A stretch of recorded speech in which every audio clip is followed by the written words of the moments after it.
నేను శివాని. కృష్ణా నది కాలుష్యపు కొరల్లో చిక్కుకుందా? అమృతాన్ని పంచిన నది ఇప్పుడు విషాన్ని మోస్తుందా? కాలుష్య నివారణకు ఎలాంటి చర్యలు తీసుకుంటున్నారు? ప్రజలు రోగుల బారున పడకుండా పట్టించుకోవడం లేదా? యాదాద్రి పవర్ ప్లాంట్ నుంచి వచ్చే యాష్ వాటర్ తో కృష్ణా జలాలు కలుషితం అవుతున్నాయన్న విమర్శలు వెల్లువెత్తుతున్నాయి. వేల గ్రామాలకు జీవన ఆధారమైన కృష్ణానదికి ముప్పు వాటిల్లిందని ప్రజలు ఆరోపిస్తున్నారు. విష జలాల కారణంగా అలర్జీ, చర్మ వ్యాధులతో రోగాల బారిన పడుతున్నామని ఆవేదన వ్యక్తం చేస్తున్నారు ప్రజలు. మరోవైపు విషపు నీటి కారణంగా చేపలు చచ్చిపోతున్నాయని సమాచారం. కృష్ణమ్మను కాపాడాలంటూ ప్రజల నుంచి డిమాండ్స్ వినిపిస్తున్నాయి. తెలంగాణకు వేల మెగావాట్ల విద్యుత్ అందిస్తున్న యాదాద్రి థర్మల్ పవర్ ప్లాంట్ పై ఆరోపణలు వెల్లువెత్తుతున్నాయి. ప్లాంట్ నుంచి విడుదలవుతున్న యాష్ వాటర్ కృష్ణా నదిలో కలుస్తోందని స్థానికులు ఆరోపిస్తున్నారు. దీనివల్ల నదిలో నీరు కాలుష్యం అవుతుందని, తాము రోగుల బారిన పడుతున్నామని చెప్తున్నారు. అంతేకాదు, నదిలో చేపలు సైతం చనిపోతున్నాయని ఆరోపిస్తున్నారు. ఒకవైపు విద్యుత్ వెలుగులు పంచుతున్న కృష్ణమ్మను కాలుష్యపు కొరుల్లో ముంచేస్తున్నారని అంటున్నారు. కృష్ణా నది కాలుష్యం కాకుండా ఎలాంటి చర్యలు తీసుకుంటున్నారు? నది పరివాహక ప్రాంత ప్రజలు ఏమంటున్నారు? అధికారుల స్పందన ఏంటి? ఈ డీటెయిల్స్ అన్ని ఈ రోజు క్వశ్చన్ అవర్ లో డీటెయిల్డ్ గా డీకోడ్ చేద్దాం.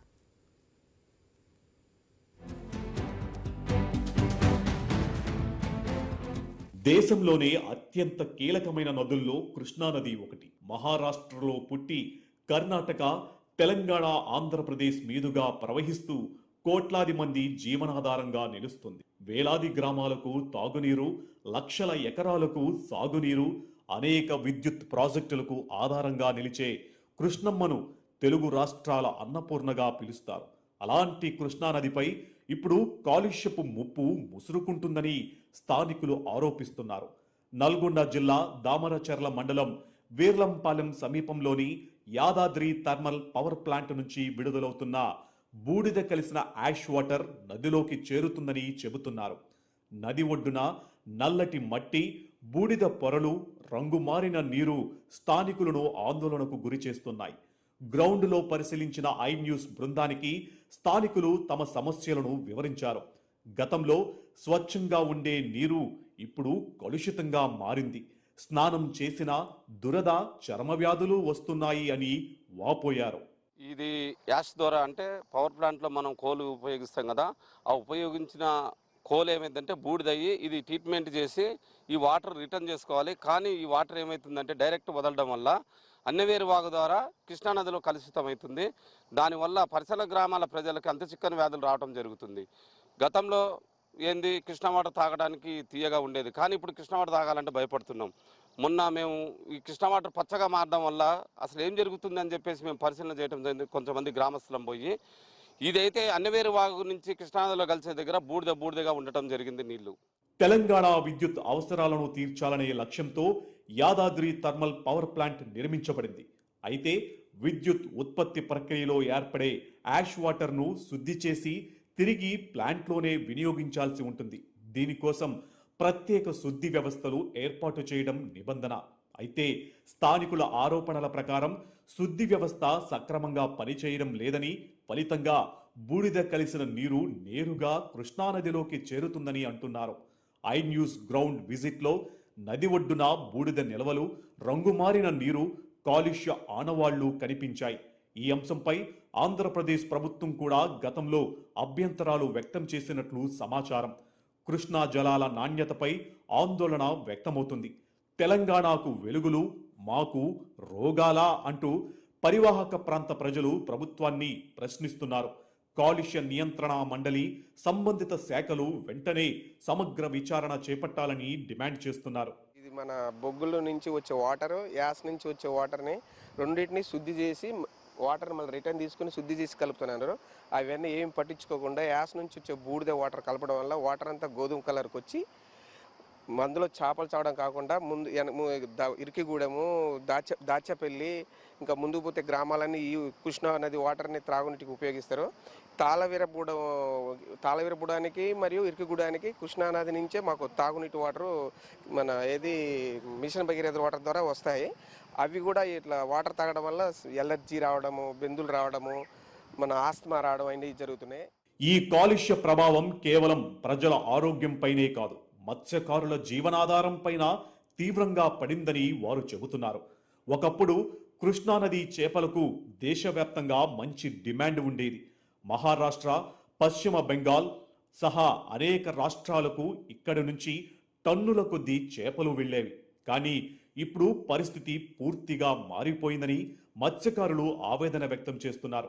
నదిలోని చేపలు చనిపోతున్నాయి, బతికినా కొనేవాళ్లు తగ్గిపోయారు, మాకు జీవనాధారం లేకుండా పోతుంది అని కన్నీటి పర్యంతమవుతున్నారు. తరతరాలుగా చేపల వేటే జీవనోపాధిగా కొనసాగించిన కుటుంబాలు ఇప్పుడు ఉపాధి కోసం ఇతర ప్రాంతాలకు వలస వెళ్లవలసిన పరిస్థితి ఏర్పడిందని చెబుతున్నారు. చేపలు వాటంతటికి అవే చనిపోతున్నాయి. వేల చేపలు చిన్నపిల్లల దశలోనే చనిపోవడం, ఇలా లాస్ట్కి వాళ్ళు పలుగు పార తీసుకొని పనిచేసుకునే విధంగా వెళ్ళిపోవాల్సి వస్తుంది. వేలాది కుటుంబాలు రోడ్డును పడుతున్నాయి. కనీసం ఆ మత్స్యకారులకి ఒక 10 రూపాయలు అప్పు కూడా ఇచ్చే పరిస్థితి లేదు, చేపలు పడట్లేదని. ఈ ధర్మపాడు పుణ్యం అని చెప్పి వాటర్ కలుషితం water, pollute water, drinking water తాగుతుంటే మలేరియా, టైఫాయిడ్ ఇటువంటివి వస్తున్నాయి. ఇక మనిషి అన్ని రకాలుగా ఆర్థికంగా, ఇక మానసికంగా, ఫిజికల్గా, ఫైనాన్షియల్గా ఏదైనా సరే సర్వం కోల్పోయాడు. ఇంక ఇది కనుమరుగైపోయే పరిస్థితి ఏర్పడ్డది. అసలు ఈ ఊరిలో ఉండాలా, వదిలిపెట్టి పోవాలా, దిక్కుదోచిన పరిస్థితులు మాకేం అర్థం కాక. ఒకవైపు విద్యుత్ ఉత్పత్తి దేశాభివృద్ధికి అవసరం, మరోవైపు పర్యావరణ పరిరక్షణ కూడా అంతే ముఖ్యం. అభివృద్ధి పేరుతో ప్రకృతి నాశనం జరిగితే దాని మూల్యం చెల్లించేది సామాన్య ప్రజలే. కృష్ణానదిలోకి నిజంగానే కాలుష్య జలాలు చేరుతున్నాయా? చేరితే వాటిని అడ్డుకునేందుకు తీసుకున్న చర్యలు ఏమిటి? శుద్ధి కేంద్రాలు సక్రమంగా పనిచేస్తున్నాయా? కాలుష్య నియంత్రణ మండలి తనిఖీలు నిర్వహించిందా? ప్రజల ఆరోగ్యానికి ఎవరు బాధ్యత వహిస్తారు? మత్స్యకారుల నష్టాన్ని ఎవరు భర్తీ చేస్తారు? ఈ ప్రశ్నలకు సంబంధిత అధికారులు సమాధానం చెప్పాల్సిన అవసరం ఉంది. కృష్ణమ్మను కాపాడేది ఎవరు? వెలుగులు పంచే ప్రాజెక్టు విషాన్ని కూడా పంచుతుందా? ప్రజల ఆరోగ్యం కంటే విద్యుత్ ఉత్పత్తే ముఖ్యమా? ఈ ఆరోపణలపై ప్రభుత్వం, కాలుష్య నియంత్రణ అధికారులు సమగ్ర విచారణ చేపట్టి వాస్తవాలను ప్రజలకు వెల్లడించాల్సిన అవసరం ఉంది.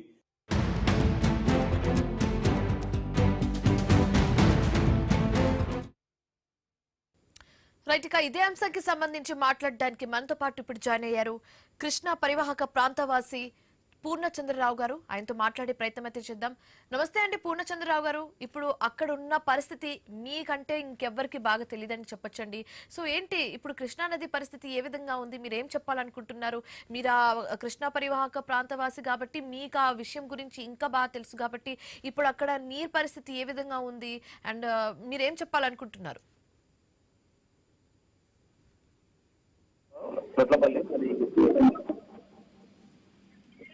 సో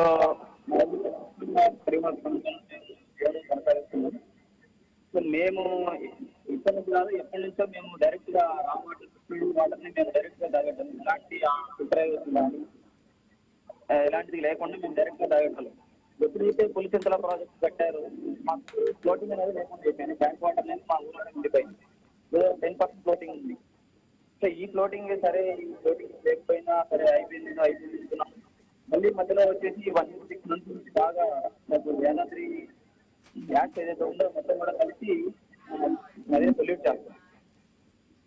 మేము గమనించింది ఏంటంటే అక్కడికి వెళ్ళి మేము డైరెక్ట్ గా సైట్కి వెళ్ళి మేము చూసాం అసలు నిజంగా యాక్ట్ కలుస్తుందా లేదా అని వెళ్ళి చూస్తే నిజంగా యాక్ట్ కలుస్తుంది. బోర్డు రసాయనాలు అన్ని కూడా దాంట్లో కలుస్తున్నాయి. మీడియా ద్వారా వెళ్ళి కలిసి చెక్ చేసుకున్నాం. మాకు జీవనాధారం పూర్తిగా కలుషితం అయిపోయింది. మా నుంచి వెలుగులు తీసుకొని మమ్మల్ని చీకట్లో నడుతున్నారు. ఇది ఎంతవరకు న్యాయమని మేము అడుగుతున్నాం.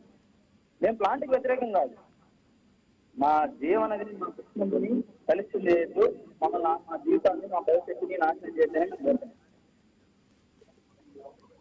నదిని మాత్రం కలుషితం చేయొద్దు, మా జీవితాలను ఆనందం చేయొద్దు. ఇంతటికే కోల్పోయినాం, తర్వాత కోల్పోయినాం. అటు కొంత వరకు ఉంటుంది, ఇంకొకటి ఇది. ఇక మేము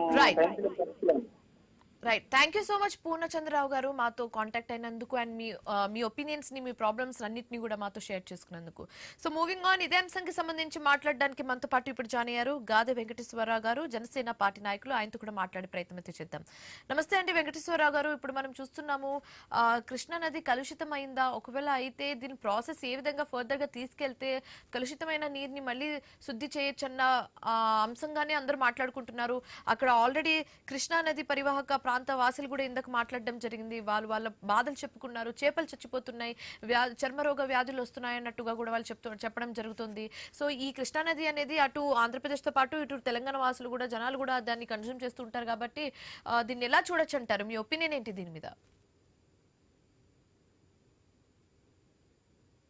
నమస్తే అండి, మీకు అలానే వ్యూవర్స్ అందరూ కూడా నమస్కారం. ఇప్పుడు ఏదైతే అక్కడ జరుగుతుందని చెప్తున్నారో దాని వెంటనే వాళ్ళు సరిచేయవలసినటువంటి బాధ్యత ఆ యాజమాన్యం మీద ఉంది. ఎందుకంటే వాళ్ళు ఒక ప్లాంట్ పెట్టినప్పుడు ఆ వేస్ట్ మేనేజ్మెంట్ అనేది లేకుండా వాళ్ళు ఏదో జనానికి పట్టించుకోరులే అని వాళ్ళ లాభాలు వాళ్ళు చూసుకోవడం అనేది కరెక్ట్ కాదు. దాని మీద ఇంకా పూర్తిగా మేము కూడా స్టడీ చేయవలసిన ఆవశ్యకత ఉంది. కొంతవరకే తెలుసుకున్నాను, ఇవాళ నాకు కుదరక అవ్వలేదు ఇప్పటిదాకా మాట్లాడినటువంటి విషయాలు కూడా. ఏదేమైనప్పటికీ కూడా ఒక ప్లాంట్ ఒక్కళ్ళకి మంచి, కొంతమందికి చెడు జరగడం అనేది ఎప్పుడు కూడా ఉపేక్షించే విషయం కాదు. వాళ్ళు తక్షణమే దాన్ని ఏదైతే ట్రీట్మెంట్ ప్లాంట్ ఉందో దాని ద్వారా సరి చేసుకోవాలి తప్పితే వాళ్ళు ఏముందలే కిందకు పోతుంది కదా కృష్ణానదిలోకి వదిలేసేస్తే ఏపీ వాళ్ళు పడితే ఇబ్బంది పడ్డారులా మనకెందుకులా అనుకుంటే మాత్రం ఆ గవర్నమెంట్, తెలంగాణ గవర్నమెంట్ కూడా కరెక్ట్ కాదు. అది దాని మీద పూర్తి బాధ్యత తెలంగాణ గవర్నమెంట్ తీసుకోవాలి. అక్కడ ఏం జరుగుతుందని తెలుసుకోకుండా అంత పెద్ద ప్లాంట్ కట్టేసి వేస్ట్ అంతా తీసుకొచ్చి కృష్ణానది కలిపేస్తుంది. కృష్ణానది అనేది అదేమి డ్రైనేజ్ కాదండి, అది అక్కడితో ఆగిపోవడానికి డ్రైనేజ్ కాదు, అది మురుక్కాలో కాదు, మురుక్కాలో కాదు, అది జీవనది. అది అక్కడి నుంచి మొదలు పెడితే కింద ఉన్నటువంటి కృష్ణ నుంచి వచ్చే నీళ్ళంతా కూడా ఏపీకి ఎన్ని లక్షల మంది దాని మీద ఆధారపడి ఉన్నారు అనేది అందరూ తెలుసు. తెలిసి తప్పిదం చేస్తే అది క్షమించండి, ఇదే తెలియకుండా జరిగిందంటే అనుకోవచ్చు. తెలిసి కూడా వాళ్ళు తప్పిదం చేస్తారంటే అది క్షమార్హం కాదు. ఖచ్చితంగా గవర్నమెంట్ బాధ్యత వహించాలి. దీని మీద ఖచ్చితంగా మేము కూడా జనసేన పార్టీ నుంచి, అంటే గతంలో ఏపీ ప్రభుత్వం కూడా దీని మీద ఫోకస్ పెట్టినట్టుగా, దీని మీద చర్యలు తీసుకోవాలన్నట్టు విధంగా మాట్లాడడం జరిగిందని విన్నాము. సో ఇప్పుడు ఉన్న ప్రభుత్వం ఏ విధంగా చర్యలు తీసుకుంటుంది ఒకవేళ ఇది ముందు గానీ సెట్ అవ్వకపోతే? అయ్యి తీరాలండి, అవ్వకపోవటం అనేది లేదు, అయ్యి తీరాలి ఖచ్చితంగా. వాళ్ళు రిగ్రెట్ చేసుకోవాల్సిందే. ఇవాళ ఇప్పుడు మేము మా ప్రాంతం అటు దాచేపల్లిలో మా జనసేన నాయకులు ఉన్నారు అక్కడ. వాళ్ళందరినీ కూడా నాకు, ఎందుకంటే మార్నింగే ఇవాళ మీ ద్వారా తెలిసింది నాకు ఇది, ఇవాళ మా టీం అందరినీ కూడా అక్కడ పంపిస్తాము. అక్కడ గనక ఖచ్చితంగా ఇప్పుడు మనం డిస్కస్ చేస్తున్న విధంగా గనక ఘోరంగా గనక ఉంటే గనక తక్షణమే మేము దాన్ని మా పవన్ కళ్యాణ్ గారి దృష్టికి తీసుకెళ్తాం. ఎందుకంటే మేము మా జనసేన పార్టీ సిద్ధాంతమే పర్యావరణాన్ని రక్షించాలి. పర్యావరణాన్ని కాపాడుకుంటేనే భవిష్యత్తుకు మనం ఏమైనా చేయగలుగుతాం. అంతేగాని ఎవరికైనా డబ్బుంటే సరిపోదండి. డబ్బులు మూటలు కట్టాడి పెడితే బతకలేరు ప్రజలు. పర్యావరణం సక్రమంగా ఉంటేనే బతకగలుగుతారు. అందుకని ఖచ్చితంగా మా సిద్ధాంతం అది, పర్యావరణాన్ని పరిరక్షించాలనేది. ఆ దిశగా మేము అడుగులేస్తాం. ఇవాళ మా టీం అంతా కూడా అక్కడికి వెళ్తారు, చెక్ చేస్తారు. అక్కడ జరుగుతున్నటువంటి పరిణామాలను ఖచ్చితంగా మా పవన్ కళ్యాణ్ గారి దృష్టికి తీసుకెళ్తాం, ఏపీ గవర్నమెంట్ దృష్టికి తీసుకెళ్తాం. తద్వారా గవర్నమెంట్, తెలంగాణ గవర్నమెంట్ మాట్లాడుతుంది. వాళ్ళు గనక సక్రమంగా చేయకపోతే గనక ఏం చేయాలనేది ఖచ్చితంగా మేము చేస్తాం. మీరు చాలా స్ట్రాంగ్ స్టాండ్ తీసుకుంటున్నారన్నమాట ఈసారి. 100% తీసుకుంటాం. ఎందుకంటే ప్రజలకు సంబంధించిందండి అది. అదేదో ఒక ఇండివిజువల్ కాదు కదా, అవును, ఒక ఇండివిజువల్ సంబంధించింది కాదు అది. కొన్ని లక్షల మంది చెప్తాం, మళ్ళీ కొన్ని లక్షల మందికి అక్కడి నుంచి మాకు కింద దిగు కదా. అవును, అంటే ఎగువన మేమున్నాము, దిగువన పోయిందిరా అనే ఆలోచన ఆ తెలంగాణ ప్రభుత్వానికి ఉంటే మాత్రం దుర్మార్గం అది. ఎందుకంటే ఎగువన మేము ఉన్నాం కాబట్టి దిగుకు పోతుంది, అది దిగున వాళ్ళ తిప్పలు వాళ్ళు పడతారు అనుకునేది ఎప్పుడు కూడా కరెక్ట్ కాదు. ఒక ప్రాజెక్ట్ ని స్థాపించే ముందు ఆ ప్రాజెక్ట్ కి సంబంధించి పరిసరాల్ని పరిశీలించడం కానీ, దాని తర్వాత వచ్చే కాన్సిక్వెన్సెస్ ఏంటో ఇవన్నీ లెక్కలకు తీసుకోవాలి కదండి. అలా గుడ్డిగా అయితే చేయలేదు కదా ఈ ప్రాజెక్ట్ ని. మరి ఎంత లెక్కలతో చేసిన ప్రాజెక్ట్ ఇప్పుడు ఇన్ని తప్పిదాలు జరుగుతుంటే ఎలా చూడొచ్చు అంటారండి? అంటే వాళ్ళు ఇంటెన్షనల్ గా అనిపిస్తుంది నాకు. మీరు అన్నట్టుగా ఒక ప్రాజెక్ట్ కడుతున్నామంటే దానికి కాన్సిక్వెన్సెస్ అన్ని ఉంటాయి, ప్రో అండ్ నెగిటివ్స్ రెండు ఉంటాయి. ఉన్నప్పుడు ఆ నెగిటివ్ ని ఎట్లా సరి చేసుకోవాలనేది ఉంటది. ఆ మేనేజ్మెంట్ లేకుండా వర్క్ వచ్చేసేసి మేము ఏముందలే అనుకుంటే మాత్రం అది కరెక్ట్ కాదు. అదే మేనేజ్మెంట్ కి ఖచ్చితంగా మేమైతే చెప్తున్నాం, కృష్ణా నది కిందక దిగువ భాగంలో ఉన్నటువంటి ఆంధ్ర రాష్ట్రానికి ఇబ్బంది జరిగితే చూస్తూ ఊరుకునే ప్రసక్తే లేదు. దాని మీద ఖచ్చితంగా మా ప్రభుత్వం నుంచి రిప్రజెంటేషన్ వెళ్తుంది. వాళ్ళు కనుక సరి చేయకపోతే కనుక ఏం చేయాలనే ఆలోచన మేము ఖచ్చితంగా చేస్తాం. ఓకే, వెంకటేశ్వరరావు గారు మాట్లాడదామండి. కానీ మనతో మాట్లాడడానికి ఇప్పుడు జాయిన్ అయ్యారు కృష్ణా నదిలో చేపలు పట్టే మత్స్యకారుడు అజయ్ గారు. ఆయనతో మాట్లాడే ప్రయత్నం అయితే చేద్దాము. సో నమస్తే అండి అజయ్ గారు. ఇప్పుడు మీకు అక్కడున్న సిచ్యువేషన్ క్లియర్ గా కళ్ళకు కట్టినట్టుగా మీరు చూస్తారు కాబట్టి రోజు ఇప్పుడు ఆ కృష్ణా నది పరిస్థితి ఏ విధంగా ఉంది, మీ ప్రాబ్లమ్స్ ఏంటి చెప్పండి.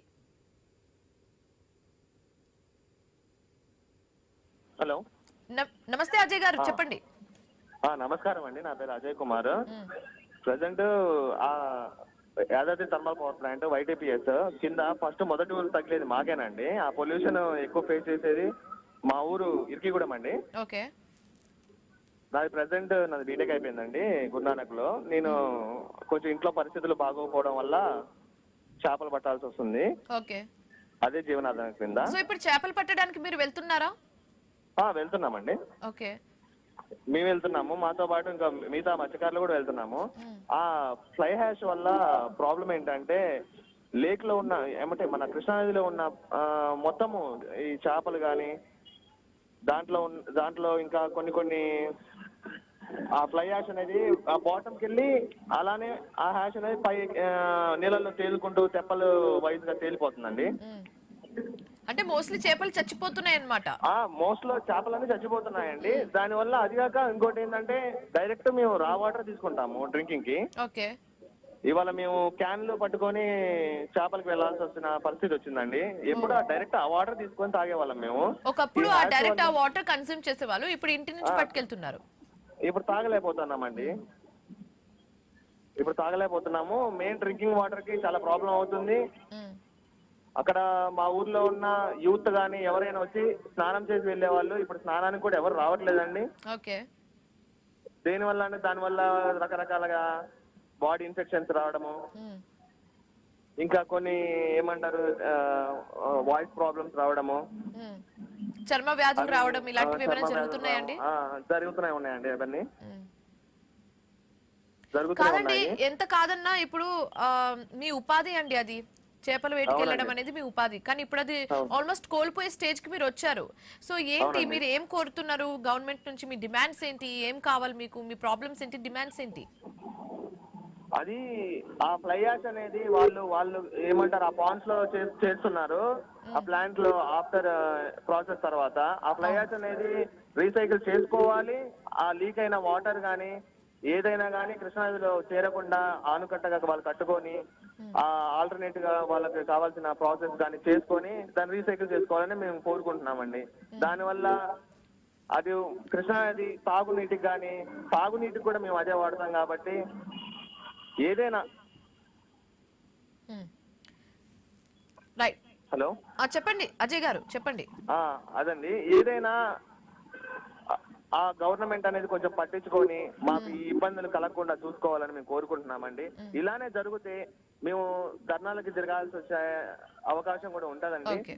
మా ఊరు ఒకటి కాదు, కింద ఊర్లు చాలా ఉన్నాయి. వాళ్ళు కూడా డైరెక్ట్ రా వాటర్ తాగుతారు. ఇప్పుడు ఎవరికి ఏం తాగడానికి కూడా కుదరట్లేదు. అది తాగడానికి కాకుండా అసలు వాడడానికి కూడా నీళ్ళు కరెక్ట్ గా లేవని తెలుస్తుందండి.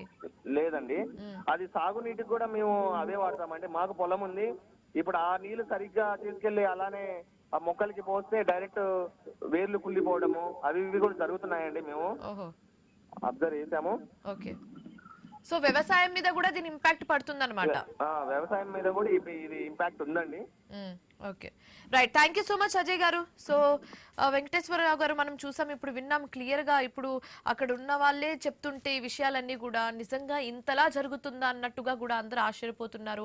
వ్యవసాయం మీద ఇంపాక్ట్ పడుతుంది, చర్మ వ్యాధులు వస్తున్నాయి, ఉపాధి మీద ఇంపాక్ట్ పడుతుందో. సో ఇలాంటివన్నీ చూస్తుంటే ఇప్పుడు గవర్నమెంట్ ఎంత త్వరగా దీని మీద స్పందిస్తే అంత మంచిది అన్నట్టుగా కూడా అందరం కోరుతున్నారు. ఇప్పుడు వాళ్ళే స్వయంగా వచ్చి చెప్తున్నారు రెస్పాండ్ అవ్వాలి, గవర్నమెంట్ రెస్పాండ్ అవ్వకపోతే మేము ధర్నాకు దిగుతాము, నిరసనలకు దిగుతాము అని చెప్తున్నారు. సో మీరేం చెప్పాలనుకుంటున్నారు ఇప్పుడు? ఖచ్చితంగా ఇప్పుడు అజయ్ గారు మాట్లాడిన అయితే వినిపించలేదు నాకు. ఓకే, ఎనీహౌ అక్కడ చూస్తున్నాం విజువల్స్ చూస్తుంటే కృష్ణానది వాటర్ అర్థమవుతున్నాయి కదా. మనకు ప్రతిదాంతో ముడిపడి ఉంది కదండి వాటర్. ఇప్పుడు వాళ్ళు అతను చెప్పినట్లుగా డైరెక్ట్ గా కొన్ని ఏరియాల్లో డైరెక్ట్ గా తాగుతారు. ఇవాళ కూడా ఈ స్టెరైజ్డ్ వాటర్కి వెళ్లే పరిస్థితి లేవు. నదీ ప్రాంతాల్లో చాలా మంది డైరెక్ట్ గా అవి తెచ్చుకుని తాగేటటువంటి అవును. ఆయన సంస్కృతి చెప్తున్నారు ఉంది. ఎందుకంటే ఒకప్పుడు వాళ్ళకి వేటకి అంత వెళ్ళినప్పుడు రెసిస్టెన్స్ ఉంటుంది. చేపల వేటకి వెళ్ళినప్పుడు అక్కడ ఉన్న వాటర్ తాగేవాళ్ళం, కానీ ఇప్పుడు ఇంటి నుంచి పట్టుకెళ్లాల్సిన అవసరం వస్తుంది అని చెప్తున్నారు ఆయన. అలాంటి పరిస్థితుల్లో నుంచి వాళ్ళవి పని అంటే అన్ని వాడుకుంటానికి ఆ నీళ్ళతోనే వాడుకుంటారు. ఆ నీళ్ళు అన్ని నిత్య జీవితంలో వాళ్ళకి ఆ వాటర్ అదొక ఎలిమెంట్ అయిపోయింది. మనకు అది అవసరం కదా, వాటర్ లేకుండా ఏమి ఉండలేం. ఆ వాటర్ అలాంటి వాటర్ అక్కడ వాళ్ళ పనికి రాకుండా అయిపోయినప్పుడు ఖచ్చితంగా ప్రభుత్వం బాధ్యత తీసుకోవాలి కదా. ప్రభుత్వం బాధ్యత తీసుకోవాలి. ఆ దిశగా ఖచ్చితంగా అడుగులేస్తాం.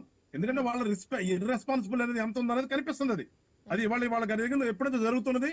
అక్కడ అధికారులు మరీ ముఖ్యంగా ఆ అధికారులు మరి ఎందుకని ఏమి లేదు, ఇవాళ అధికారులు అటుగా ఇటుగా అందరూ కూడా అవినీతికి అలవాటు పడిపోయారు. వాడు ఎక్కడ బతుకుతాడు, వాడు అక్కడ ఉండడు. అందుకంటే చెప్పేసి ఏమైపోయిందంటే ఒక ఉదాసీనత వచ్చేస్తారు అధికారులు కూడా. మనం ఇక్కడ ఉన్నాం కదా, సత్యవాడు సస్తాలంటే మనకెందుకు, మనం ఎక్కడో అటు హైదరాబాద్ సిటీలోనే ఎక్కడ ఉంటాం అనేటటువంటి ఒక దౌర్మార్గమైనటువంటి స్థితికి ఎప్పుడు వచ్చేదో ఎంప్లాయ్మెంట్ లో ఇవన్నీ కూడా కారణాలు అవుతున్నాయి. ఇవన్నీ అధికారులు తెలియకుండా జరగవు. అధికారులు వాళ్ళకి కావాల్సిన వాళ్ళు తీసుకుంటారు. లక్షల్లో వాళ్ళు లంచాలు తీసుకోవడానికి మరిగిపోయి ప్రజల్ని ఇట్లా వదిలేస్తున్నారు. అది కరెక్ట్ కాదు. ఖచ్చితంగా జనసేన పార్టీ తరఫు నుంచి పోరాటం చేస్తాం దీని మీద. ఇప్పుడు మీకు చెప్పినట్టుగా మా నాయకులు, ఆ ప్రాంతంలో ఉన్న నాయకులు వెళ్ళి చూస్తారు. పరిశీలించిన తర్వాత మేము ఏ రకంగా గవర్నమెంట్ రిపోర్ట్ చేయాలో ఆ రకంగా రిపోర్ట్ చేస్తాం. ఇవాళ మీ లైవ్ టెలికాస్ట్ చూసి ఇవాళ ఖచ్చితంగా ఇప్పుడు మీ లైవ్ టెలికాస్ట్ చూసి ప్రభుత్వం రెస్పాండ్ అవుతుంది ఖచ్చితంగా. ఎందుకంటే కూటమి ప్రభుత్వం ఏమీ ఊరుకునేటటువంటి ఆలోచన ఉన్న ప్రభుత్వం కాదు. ఇక్కడ ప్రజల కోసం ఏర్పడిన ప్రభుత్వం ఇది. అందుకని ఇక్కడ మీ దాన్ని చూసుకుని, మీ దాన్ని బేస్ చేసుకుని వాళ్ళు ఖచ్చితంగా ఇక్కడ మా ఆంధ్ర అధికారులు దాన్ని పరిశీలిస్తారని నేను అనుకుంటున్నాను. ఇన్ కేసు వాళ్ళు ఇంకా కూడా గుడ్డిగా కనుక కూర్చుంటే కనుక మేము వాళ్ళని లేపుతాం. నిద్రపోయేవాడిని ఆ నిద్రపోయేవాడిని లేపి వాళ్ళని తీసుకుని చూపించి ఏం చేయాలో ఆ దిశగా ఖచ్చితంగా అడుగులేస్తున్నాం. ఆ ప్రాంత ప్రజలకు కూడా జనసేన పార్టీ తరఫున భరోసిస్తున్నాం. ఖచ్చితంగా దాన్ని వీలైనంత త్వరితగతిన అక్కడ మీకు మళ్ళా యథాస్థతగా మీ జీవన విధానం సాగే విధంగా మేమైతే ప్రయత్నం చేస్తాం. ఓకే, సో ఇప్పుడు మీరు అంటున్నట్టుగా అటు ఏపీ అండ్ ఇటు తెలంగాణ ప్రభుత్వాలు రెండు కూడా స్పందించాలి, యాక్షన్ తీసుకోవాలన్నట్టుగా చెప్తున్నారు. ఓకే, కానీ ఇప్పుడు Yadadri thermal power plant management ఏ విధంగా స్పందిస్తే బెస్ట్ అని మీరు అనుకుంటున్నారు? ఫస్ట్ వాళ్ళైతే ముందుకు వచ్చి స్పందించాలి కదండి. ఖచ్చితంగా స్పందించాలి. ఇట్స్ దేర్ డ్యూటీ అండి. అసలు వాళ్ళు ఒక వేస్ట్ వెళ్తుంది, ఆ వేస్ట్ ఎటుపోతుంది వాళ్ళు తెలియదా? అంత గుడ్డిగా ఉన్నారా? ఎటు వెళ్తుందో తెలియకుండా ఉన్నారు వాళ్ళు. అంత ఇంటెన్షనల్ గా తీసుకొచ్చి నదిలో కలిపేసేసి వాళ్ళు స్పందించడం ఏంటి? ఈ పడి స్పందించాలి అసలు వాళ్ళు. లేని పక్షంలో ఖచ్చితంగా మేము చేయాల్సిన పని మేము చేస్తాం. వాళ్ళ లాభాల కోసము వాళ్ళ కోసం చూసుకుని వాళ్ళు ఎక్కడ ఇందా చెప్పండి హైదరాబాద్ ఉంటాం కాదు కదా వాళ్ళు. వాళ్ళు కూడా తాగాలి ఆ నీళ్లు. ఆ నీళ్లతో వచ్చి వాళ్ళు కూడా స్నానాలు చేయాలి. అప్పుడు తెలుస్తుంది వాళ్ళకి ఏంటనేది. అందుకని ఖచ్చితంగా రెస్పాండ్ అవుతుందండి ఏపీ గవర్నమెంట్. ఇంకొక విషయం అండి, ఇలాంటి ఒక ప్రాబ్లమ్స్ ఫేస్ చేస్తున్నామని అన్ని గ్రామాల ప్రజలు చెప్తున్నప్పటికీ కూడా ఎందుకు ఇప్పటి వరకు ప్రభుత్వం చర్యలు తీసుకోలేదన్న ఆలోచన కూడా వస్తున్నాయి చాలా మందికి. చూద్దామండి. ఇప్పుడు మా దృష్టికి అయితే ఇప్పుడే వచ్చింది. ఖచ్చితంగా మేము, ఎందుకంటే నేను ఉండేది గుంటూరు కాబట్టి మా ప్రాంత ఇంకా అక్కడ నుంచి మా వాళ్ళు ఎవరు కూడా చెప్పలే వాస్తవానికి. ఇవాళ మీ రిపోర్టర్ ఫోన్ చేసి ఇట్లా జరుగుతుంది సార్ అన్నదాకా వాస్తవంగా మాకు కూడా తెలియదు. ఇంకా ఈ మధ్యకాలంలో ఎందుకంటే మాకు దాచేపల్లి దగ్గర ఇట్లాగే వాటర్ కలుషితం ఏమవుతుందంటే మా వాళ్ళు చూశారు. అక్కడ ఉన్నటువంటి ఈ మనకు వాటర్ కి సంబంధించినటువంటి వాళ్ళ అధికారులు కూడా వెళ్ళి అదేదో వేరే అని చెప్పారు. కానీ దాన్ని అట్లాగా కనుమరుగైపోయింది, మభ్య పెట్టారు. కానీ ఇప్పుడు మాకు అర్థమవుతుంది ఇది మభ్య పెట్టేటటువంటి విషయం కాదు. ఇక్కడ దీంట్లో అధికారులు కూడా భాగస్వాములే. ఏదైతే అక్కడ జరుగుతుందో కాలుష్యము, ఆ కాలుష్యంలో జరగటానికి కారణం అధికారులు కూడా ఉన్నారనేది క్లియర్ గా మనకు అర్థమవుతుంది. అందుకని ఖచ్చితంగా ఆ అధికారులందరినీ కూడా మేము రిప్రజెంటేషన్ ఇచ్చి అధికారులను దృష్టికి తీసుకుని అక్కడికి వెళ్ళి ఇవన్నీ కూడా పరిశీలిస్తామని చెప్పేసి ఆ ప్రజలకు కూడా చెప్తున్నాం. ఖచ్చితంగా మీ తరపున జనసేన పార్టీ ఉంది. ఎవరు కూడా ఇబ్బంది పడాల్సిన అవసరం లేదు. ఇబ్బంది పెట్టేటటువంటి పరిశ్రమలు ఉండటానికి వీలు లేదు. ఓవైపు కృష్ణా నది అండి, ఇంకోవైపు థర్మల్ పవర్ ప్లాంట్. సో ఈ రెండింటిని క్లియర్ గా బ్యాలెన్స్ చేస్తూ ప్రజలకు కావాల్సింది అందించాలి. గవర్నమెంట్ ప్లాన్ అది, గవర్నమెంట్ అలా పనిచేయాలి. కానీ ఇక్కడ ఒక ఫెయిల్ అయినట్టుగా క్లియర్ గా కనిపిస్తుందని చెప్పొచ్చా అండి? 100%. ఎందుకంటే మాకు ఇక్కడ ఇబ్రహీంపట్నం ఉందండి. ఇబ్రహీంపట్నం చాలా పెద్దగా థర్మల్ పవర్ ప్లాంట్ లోనే కదా ఇక్కడ. మరి అవంతా మేనేజ్మెంట్ చేస్తారు కదా, ఎక్కడ కలిసి అది అవన్నీ బయటకు రాకుండా మీరు ఎందుకు చేయలేకపోతున్నారు? అంటే చేయలేక కాదు, చెయ్యకూడదనే భావన వాళ్ళ ఉన్నట్టుగా నాకు అనిపిస్తుంది వాళ్ళని చూస్తే. ఎందుకంటే కృష్ణానదిలోకి వదిలిపెట్టడం అంటే దుర్మార్గమైన విషయం అది. ఓకే అదేంత ఓకే అంత ఈజీగా తీసుకునే విషయం కాదండి అది. ఓకే అండి, మనతో మాట్లాడడానికి ఇప్పుడు జాయిన్ అయ్యారు బొల్లం మల్లయ్య యాదవ్ గారు, బీఆర్ఎస్ పార్టీ మాజీ ఎమ్మెల్యే. ఆయనతో కూడా మాట్లాడే ప్రయత్నం అయితే చేద్దాం. మల్లయ్య గారు నమస్తే అండి. ఇప్పుడు మనం చూస్తున్నాము అందరూ కూడా ఇప్పుడు యాదాద్రి థర్మల్ పవర్ ప్లాంట్ గురించి మాట్లాడుకుంటున్నారు. దాని నుంచి వచ్చే వృద్ధాలు కూడా అన్ని కూడా ఇప్పుడు ఇంపాక్ట్ చూపిస్తున్నాయి. వ్యవసాయం మీద ఇంపాక్ట్ చూపిస్తుంది, ఉపాధి మీద ఇంపాక్ట్ చూపిస్తుంది, ప్రజల ఆరోగ్యం మీద ఇంపాక్ట్ చూపిస్తుంది.